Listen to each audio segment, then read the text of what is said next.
Hey, folks. Welcome to EarthSky. I'm David Adalian. And I'm Deborah Byrd. We've got the coolest Earth and astronomy news of the week for you, plus some sky tips for the coming days, late May and early June 2025.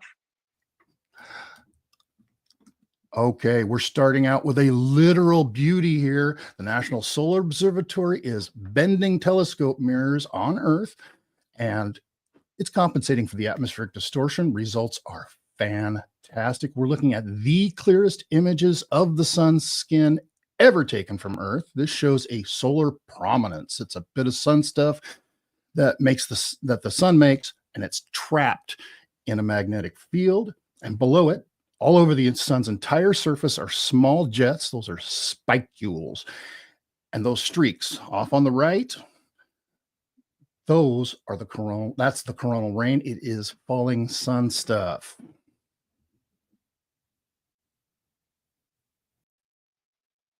In other news, astronomers say they've spotted an almost perfectly spherical orb on the outskirts of our Milky Way galaxy.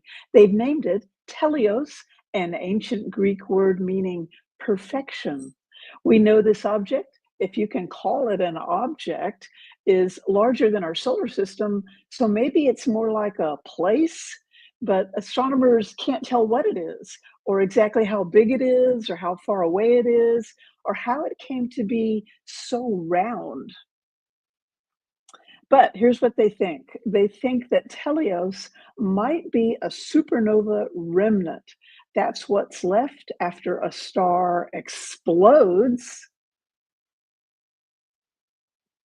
It's an expanding cloud of superheated gas and dust. Supernova remnants start out round, but they tend to become more irregularly shaped over time. And that's often because they've expanded into one of the many clouds of dust drifting in interstellar space. If Telios was born in a supernova, it's unusual. It's untouched by its environment. As always, more studies are needed.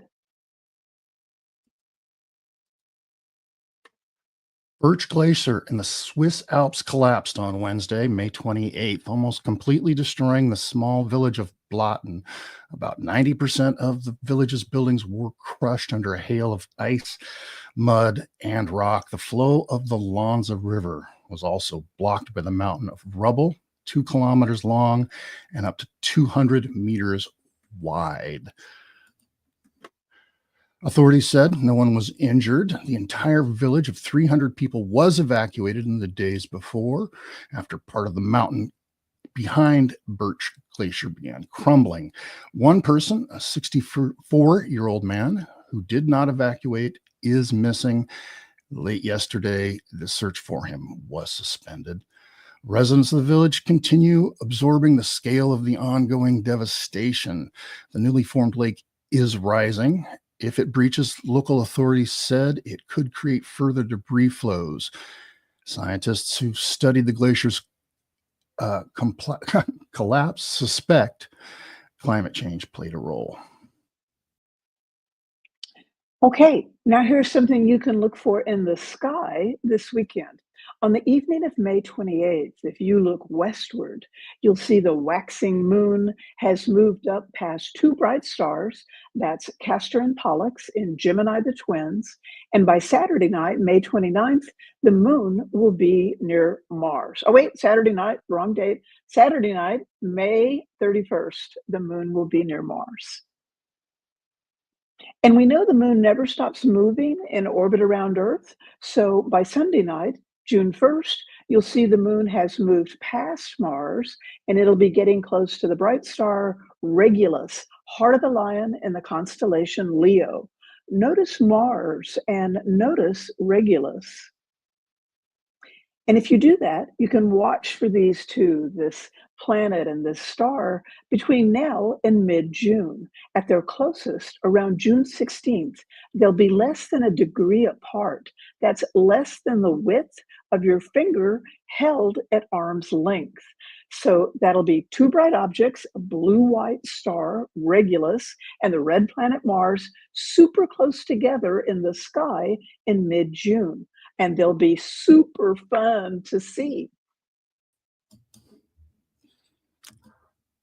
Hey, speaking of super fun, the SpaceX Starship prototype flew another test, qualifying flight this week, and it made for exciting footage. Here it is blasting off Tuesday afternoon, May 27th, from Starbase in Boca Chica, Texas.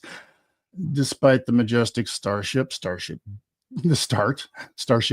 didn't pass the test. SpaceX still hasn't managed to return the upper stage safely to Earth, and this time both stages failed to come down in one piece. First, the world's biggest booster rocket stopped working, and its flight data stopped returning about 6 minutes after takeoff. And SpaceX said one of its engines failed to ignite as it attempted a risky fuel-saving maneuver.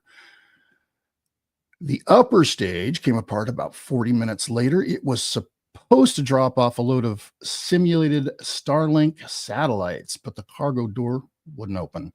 The vehicle lost control, putting on a light show as it spun apart. The booster's debris ended up in the Gulf of Mexico, and the upper stage debris scattered across the Indian Ocean. And finally, an astronomer in California has detected two strange pulses of light from a sun-like star called HD 89389. The star is 100 light years away, and these pulses make it a candidate in the search for extraterrestrial intelligence, also known as SETI. The two pulses from HD 89389 were spaced just 4.4 seconds apart. And the strangest part was that they looked identical. We typically think of SETI in terms of radio signals from distant alien civilizations. But the search for intelligent signals now also includes visible light. Astronomers think it's possible that powerful alien lasers might be the source of the light pulses like the ones seen in California.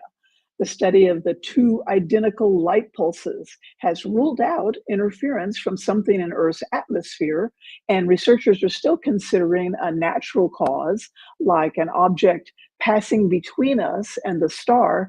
Still, could these signals be signs of an alien civilization? At this point, we just don't know.